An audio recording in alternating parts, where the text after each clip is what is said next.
teria uma pergunta, mas depois da palestra do Ari, eu diria o seguinte: não vai dar certo. Não vai dar certo, e nós já tivemos uma experiência histórica de concessões que tiveram que ser canceladas no passado. Então, esse cuidado é preciso tomar muito, muito. Bem, a perguntinha que eu tinha que fazer é para o Elcio. O Elcio falou em planejamento integrado de redes e deu como referência transporte urbano de alta capacidade. Bem, quem está fazendo isso no Brasil é São Paulo. E São Paulo não está fazendo um planejamento integrado de redes de metrô para a concessão. Sua observação é muito pertinente, muito pertinente. E se fizermos as coisas linha por linha, como estamos fazendo, também não vai dar certo no futuro. Não, vai dar certo no curto prazo, ficamos todos satisfeitos, mas logo depois a coisa complica. Mas eu queria perguntar para você, Elcio, o seguinte.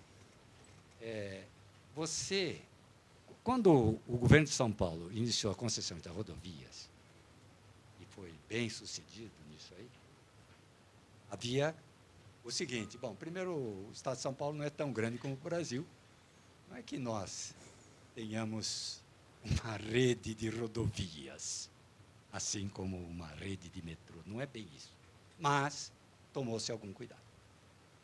O primeiro cuidado que se tomou é o seguinte: nós vamos implantar pedágio para facilitar a ferrovia.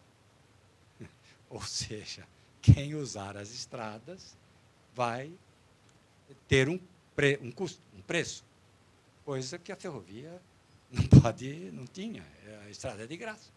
Então, isso o governo de São Paulo fez. Mas o governo de São Paulo fez outra coisa. Tomou cuidado para que o pedágio pelas rodovias concessionadas não desse privilégio para certas regiões que pudessem ter um desenvolvimento econômico maior, porque aquele pedágio é menor. Ou seja, nós estamos tratando de investimentos de longuíssimo prazo. Esse cuidado o governo de São Paulo tomou. Como é que é isso na área federal? Na área federal, nós vamos ter não uma rede assim, tipo um metrô tão próximo, mas nós vamos ter uma rede de rodovia e ferrovia, competindo. Esse planejamento de rede nas rodovias federais e das ferrovias federais existe, e se não existir, a rodovia ganha, porque a rodovia é sempre mais dinâmica do que a ferrovia, e a ferrovia daí, a longo prazo, não vai. Macedo. Uma única e solitária pergunta? Então, Elcio. Tem mais. Tem ali. Tá. Difere um pouco da. Não. Agrega e depois ele responde.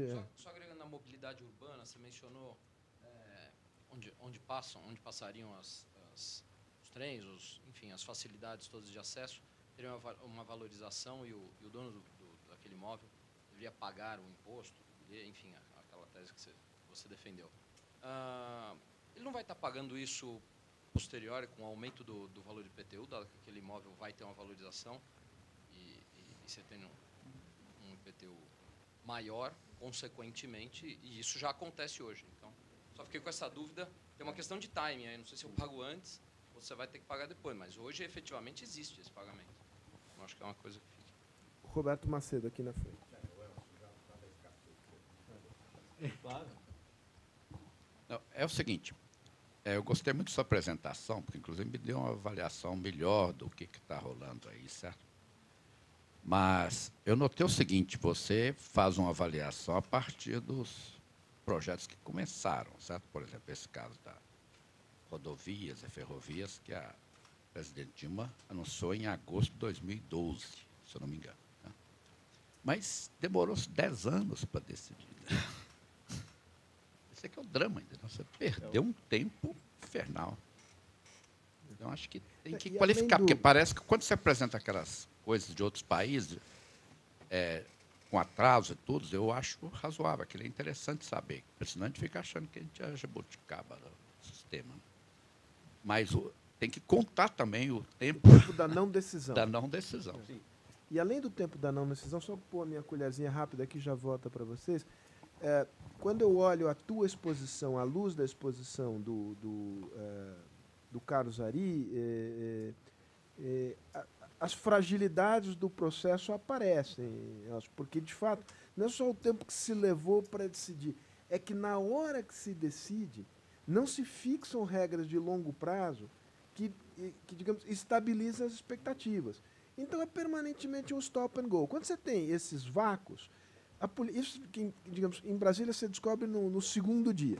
Se você não tem uma agenda clara e que você mostra capacidade de implementar, é um pouco a linha de cabeça vazia, oficina do diabo. Né? Quer dizer, você abriu esse espaço para os interesses se organizarem.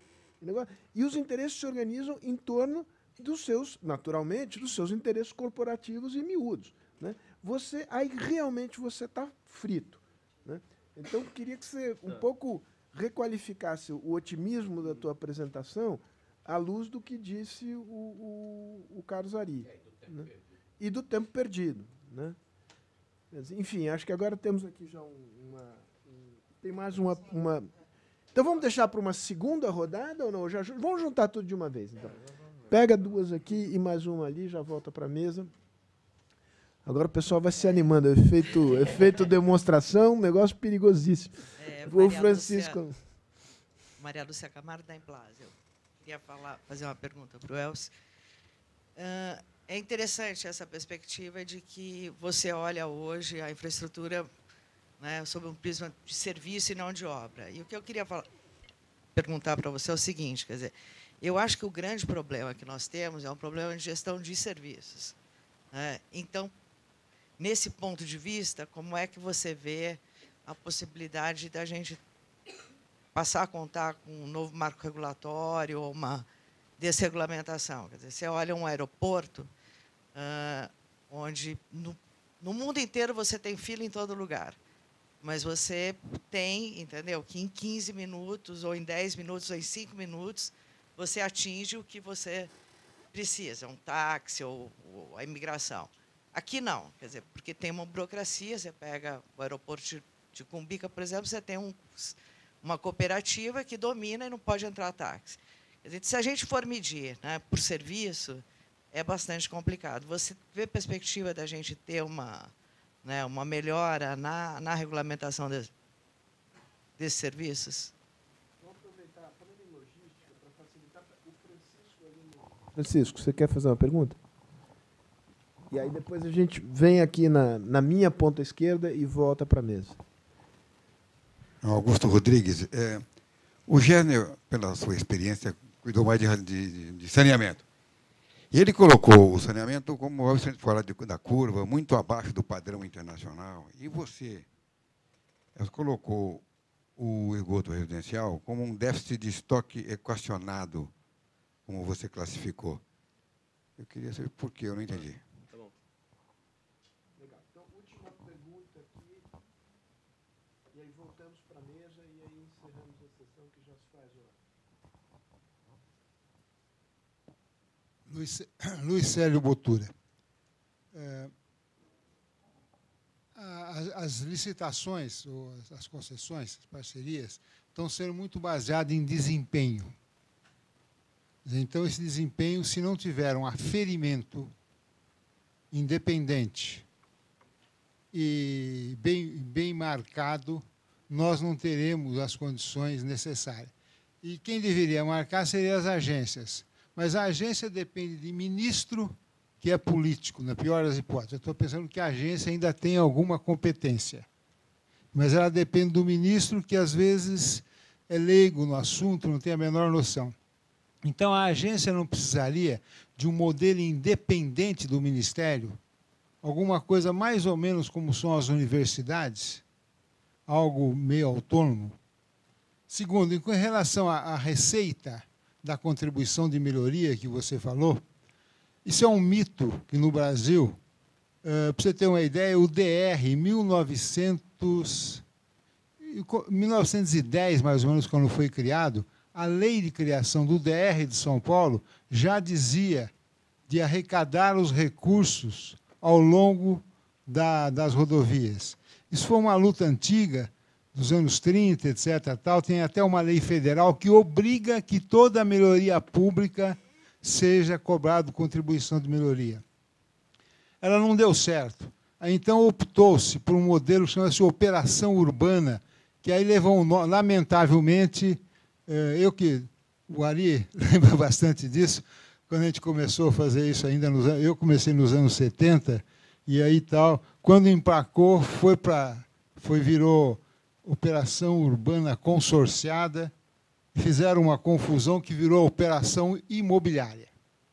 Então, quer dizer, esses modelos novos de captação de recursos existem. Agora, o que nós não podemos fazer é fazer uma linha do metrô e não explorar o lindeiro. Então, esse lindeiro é muito rico. E a operação urbana é um modelo de contribuição de melhoria muito mais aplicável e simpático, porque o nosso Ministério, a nossa Justiça, em toda a contribuição de melhoria que eu trabalhei, e até para o Dr. Plínio eu fiz um plano de 180 mil quilômetros de estradas rurais, a Justiça no Brasil não deixa aplicar. Obrigado. Bom, considerações finais da mesa aqui, sobretudo o Elcio foi o mais bombardeado de perguntas aqui. Não tem almoço grátis. Mas eu acho que eu vou... Tem alguns grupos aqui, né, de preocupações. Então, vou tentar responder não necessariamente cada pergunta, mas aos grupos. Mas, antes disso, fazer um elogio aqui, porque eu acho que as colocações do Carlos Ari são, como sempre, excelentes. Né? E também é interessante ver que as gerações sucessivas constroem em cima dos alicerces que as anteriores lançaram, né? E eu gostaria de pensar que o trabalho mais recente, no qual eu tive bastante envolvimento direto, de certa forma, foi uma tentativa de resgate, né, de alguns desses princípios num contexto que não necessariamente era muito favorável a esse tipo de exercício. Né? Mas esse ponto que ele está falando da briga, né, em torno do mínimo regulatório, da lógica de viabilização dos projetos, no fundo é culpa nossa enquanto sociedade. Eu lembro que quando eu cheguei aos Estados Unidos para fazer o meu doutorado, eu fiquei impressionado com a qualidade do espaço público. O espaço público concreto, real, das praças, dos parques, mas também o espaço público virtual, do debate público que se fazia sobre absolutamente tudo que tivesse na agenda, fosse logística, transportes, seguro social, reforma de hospitais, o orçamento, o school board, né, da cidade onde a gente morava. Tudo tinha debate público. E era debate, boa parte das vezes era briga, né? Porque há interesses em todos os lugares, mas muitas vezes a briga era feita na forma de um debate civilizado de alternativas e com os interesses explicitados de maneira transparente, mas de maneira muito civilizada e com fundamento técnico, porque aquilo era o que é aceitável no processo de solução das controvérsias, de acomodação dos diferentes interesses. Então, a falta do planejamento, né, e a nossa dificuldade de atingir soluções com robustez, um pouco infelizmente, culpa nossa enquanto sociedade. Nós não amadurecemos ainda na nossa capacidade de fazer, em vez de brigas, que aí dá, de fato, hiatos enormes de vários anos, e fazer debates que, de certa forma, somos nós, enquanto sociedade, que estamos forçando o setor público, o executivo, a decidir políticas de Estado que são mais permanentes e que, de fato, esvaziam, né, o executivo do poder mais mesquinho ali de pequenas decisões, mas que estabelece, uma vez definidas políticas públicas de longo prazo, o vetor e a diretriz de desenvolvimento que vários governos vão seguir dali em diante, implementados por agências que, de fato, só vão funcionar se forem independentes. A discussão de como criar essa independência e qual é o grau, porque assim, a agência é um negócio complicado, né? É um tipo de instituição que está sempre, permanentemente, sujeito a 3 tipos diferentes de captura. A captura política, que é o que nós estamos padecendo com mais alta frequência agora, mas existe a captura, quando a agência é muito independente da captura política, corre o risco ou da captura burocrática, pela própria burocracia da agência, que passa a tomar decisões de gerir o setor em seu benefício próprio, ou a captura pela própria indústria. Então, assim, não tem modelo perfeito, a gente vai, ao longo das décadas, e esse é um processo de décadas, não é de anos, acertar a calibragem, que, infelizmente, ainda por cima não pode ser única, porque a gente acerta para um certo período histórico e arranjo de forças políticas, e depois isso desarranja, a gente tem que mudar o modelo de dependência, porque caiu em uma das 3 possíveis capturas e a gente tem que consertar. Olha a história das agências nos Estados Unidos, onde tem agências com 80, 90 anos de idade, e você vê ciclos claros, de períodos em que a agência está sujeita a um dos 3 tipos diferentes de captura. Então, é uma calibragem constante que, enquanto sociedade, nós vamos ter que fazer. Eu acho que as agências têm um papel diferente do planejamento. E aí, a pergunta sobre logística e planejamento no nível federal da logística, de fato, ainda não acontece de maneira integrada. O que eu acho que há é uma tentativa importante, um pouco no modelo da EPE, Empresa de Planejamento Energético, que eu acho uma experiência razoavelmente bem sucedida. Né? A EPL, Empresa de Planejamento Logístico, que é uma retomada do conceito do antigo JPOT, que foi uma experiência bem sucedida no começo dos anos 70 por um certo período, depois há uma decadência do próprio JPOT. Não sei qual foi a das 3 capturas que aconteceu ali, mas houve alguma.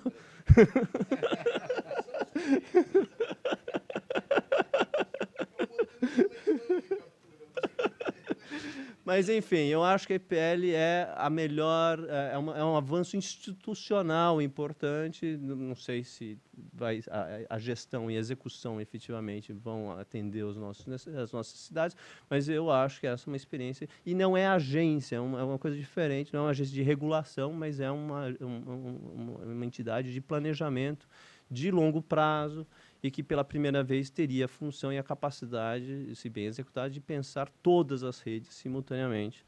Né?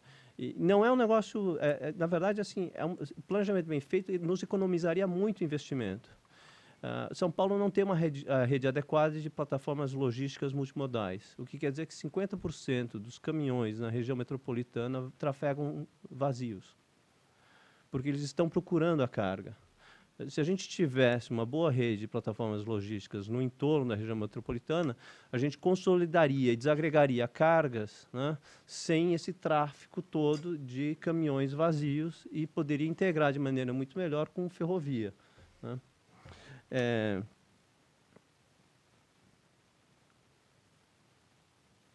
Duas coisas mais pontuais. Né?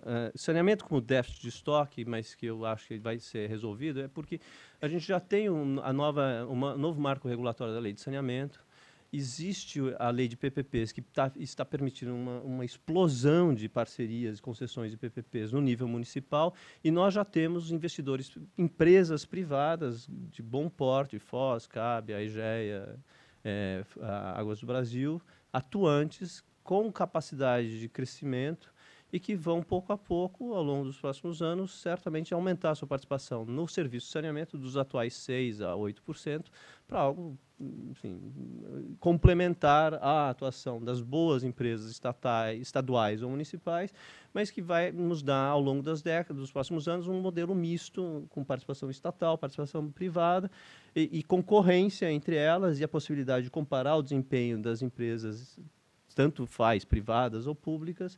Isso eu acho que é um modelo que não, assim, é só questão de tempo. É por isso que eu, com relação ao saneamento e esgoto, eu acho que nós não temos que ficar nos preocupando demais. Vai demorar o tempo necessário, porque essas coisas não se resolvem tão rápido.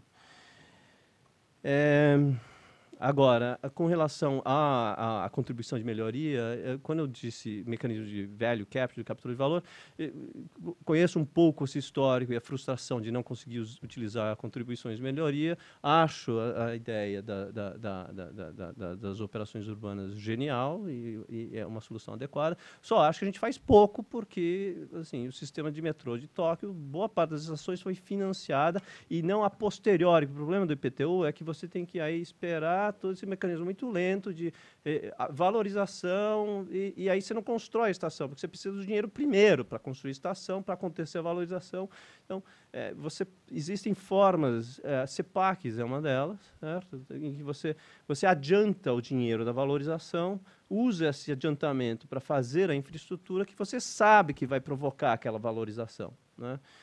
Em vez de deixar lá para depois e sabe-se lá se vai efetivamente conseguir ou não capturar via IPTU. Normalmente não consegue, ele até sobe, mas não de maneira proporcional àquele bilhete de loteria que as pessoas ganham só porque apareceu a 200 metros do apartamento do terreno a estação.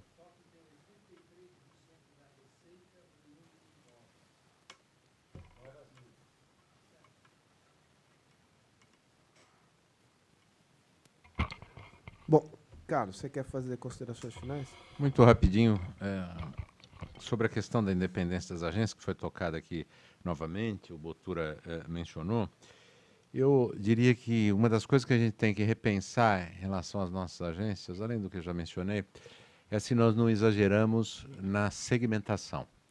Isto é, agências muito divididas no setor de logística no âmbito federal, nós temos várias. Elas tendem a ser mais fracas em todo sentido, fica muito mais difícil a manutenção da qualidade técnica no longo prazo e a resistência, inclusive, às pressões de captura. No âmbito dos estados, nós fizemos várias agências, a experiência, nesse momento, já nos permite reavaliar se não seria o caso de juntar agências. Algumas foram segmentadas, em outros estados elas são multissetoriais e tal. Isso eu acho que é uma análise difícil de fazer, porque as agências estão, né, já empoderadas, não é uma coisa simples, mas acho que é muito transformador se nós conseguirmos juntar agências que juntas serão mais fortes e tecnicamente melhores. Pois é. Do ponto de vista da qualificação técnica, que é um outro tema que você mencionou, Botura, eu acho que tem um ponto último que eu queria deixar, que é um desafio que nós não conseguimos enfrentar, que é o seguinte. Nós fizemos um pacto, o Brasil passou por isso, um pacto em torno da legislação de licitação, no início da década de 90 no Brasil, um certo modelo de licitação, e que inclusive se aplica a serviços de consultoria, né? E isso dificultou enormemente que o poder público pudesse ter consultoria estável para mais de um projeto e que pudesse fazer escolhas, processos de escolha que fossem compatíveis com o tipo de coisa que se está escolhendo, né? Criamos um modelo para a obra que se aplica também à consultoria e, evidentemente, as coisas são incompatíveis. E aí o poder público, quando precisa de consultoria, seja para montar projetos, seja consultoria para as agências medirem o desempenho e tal, precisa ficar dando voltas. E aí tem problemas terríveis de agências reguladoras, por exemplo, serem punidas pelas contratações que fizeram com consultores, até por licitação, por supostamente a licitação ser mais restritiva do que devia, ou se coloca em dúvida modelos que foram, de alguma maneira, modelos alternativos criados em algum momento para viabilizar as consultorias. Então, na década de 90, usou-se muito o mecanismo de contratação de consultoria por meio das entidades internacionais, até que os órgãos de controle impediram que continuasse a fazer. Agora a IBP está sob ataque, enfim. Nós vamos buscando essas alternativas, mas, no fundo, não conseguimos enfrentar o que é a grande questão. Será que nesse modelo de contratação de consultoria por meio de uma lei geral de obras e tal é correto? Quer dizer, não temos que enfrentar isto. Eu acho que nós não conseguimos fazer isso, é tão simples, né? Aparentemente, nós não conseguimos fazer isso porque existe um acordo bastante complexo em torno da lei de licitação que tem nos impedido de enfrentar pontualmente esse desafio, e é uma das coisas que mais complica a montagem de projetos e mais complica depois uma atuação eficiente e adequada das agências. Por exemplo, a Arcesp agora precisa fazer a revisão tarifária do setor de gás e fica lutando para contratar consultoria. Não consegue. Quando contrata, vem a dúvida sobre se o contrato é válido ou não, porque o anterior foi julgado inválido, enfim. É uma coisa que parece quase curial, não, uma bobagem, mas isso é central na montagem de projetos e depois na gestão adequada dos contratos. E nós não conseguimos ter um modelo de contratação de projetos que seja claro, seja aceito e que não seja, digamos, uma saída muito alternativa que os órgãos de controle venham matar. Então, eu diria que esse é um desafio aparentemente simples, mas que nós devemos dedicar os próximos, talvez, 12 anos a discutir como é que nós contratamos consultoria. Se a gente resolver isso, os próximos 100 anos, sem prorrogação. Enfim, eu queria dizer que eu fiquei muito satisfeito com a vinda de vocês aqui, com a qualidade do debate. Conto rapidamente, que eu sei que está todo mundo em cima da hora, duas historinhas que eu acho que são muito sintomáticas.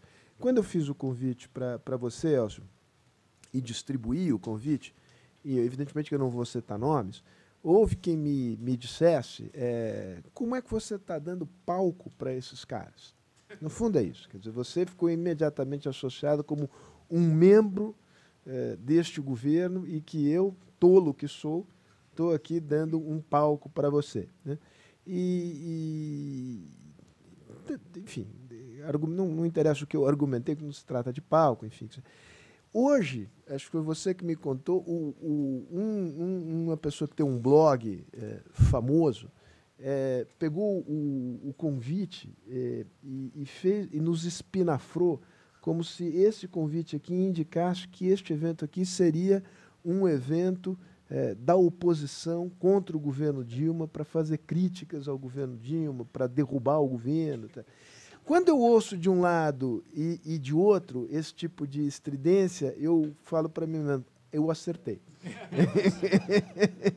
Né? E eu acho que o papel desse instituto é justamente promover o debate. Quer dizer, eu fiquei extremamente irritado, até porque era uma pessoa conhecida, com essa ideia do você está dando palco, né? Como se isso daqui fosse palco para isso ou para aquilo. Isso daqui é um espaço para discussão e acho que vocês fizeram uma discussão de extraordinária qualidade, acho que todo mundo sai ganhando com isso.